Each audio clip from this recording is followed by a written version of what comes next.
ব্যবসায়ী, বিনিয়োগকারী সহ সবাই জাতীয় সংসদ নির্বাচনের জন্য অপেক্ষা করছে বলে মন্তব্য করেছেন বিএনপি স্থায়ী কমিটির সদস্য আমির খসরু মাহমুদ চৌধুরী। গুলশানে বিএনপি চেয়ারপারসনের কার্যালয়ে ব্যবসায়ী নেতাদের সঙ্গে বিএনপি প্রতিনিধি দলের বৈঠক শেষে এই মন্তব্য করেন তিনি। দেশের অর্থনীতি, ব্যবসা বাণিজ্য ও বিনিয়োগের স্বার্থে এলডিসি গ্র্যাজুয়েশন স্থগিত রাখা দরকার বলে মন্তব্য করেন তিনি। বিজিএমইএ সভাপতি মাহমুদ হাসান খান বাবু বলেন, বাংলাদেশ এখনই এলডিসি গ্র্যাজুয়েশনের জন্য প্রস্তুত নয়। সার্বিক দিক বিবেচনা করা এলডিসি গ্র্যাজুয়েশনের সময়সীমা ৩ বছর পিছিয়ে দেওয়ার আহ্বান জানান তিনি।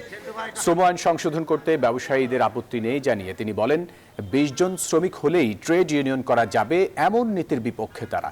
এর আগে প্রায় ১ ঘণ্টা বৈঠক করেন বিএনপির প্রতিনিধি দল ও ব্যবসায়ী নেতারা। বিএনপির পক্ষে দলের মহাসচিব মির্জা ফখরুল ইসলাম আলমগীর নেতৃত্ব দেন। বিজিএমইএ সভাপতি মাহমুদ হাসান খান, তপন চৌধুরী, AK আজাদ সহ ১১ জন ব্যবসায়ী নেতা বৈঠকে অংশ নেন।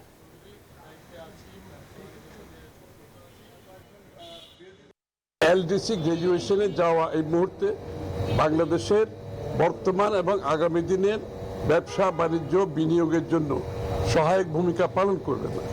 কারণ বাংলাদেশ এখন একটা বড় ধরনের আপরাইজিং এর পরে যে আমরা এখন কিন্তু দেশটার অর্থনীতিকে রক্ষা করার জন্য সকলে মিলে কাজ করছে, এটাকে সামনে এগিয়ে নিয়ে যাওয়ার জন্য কাজ করছে।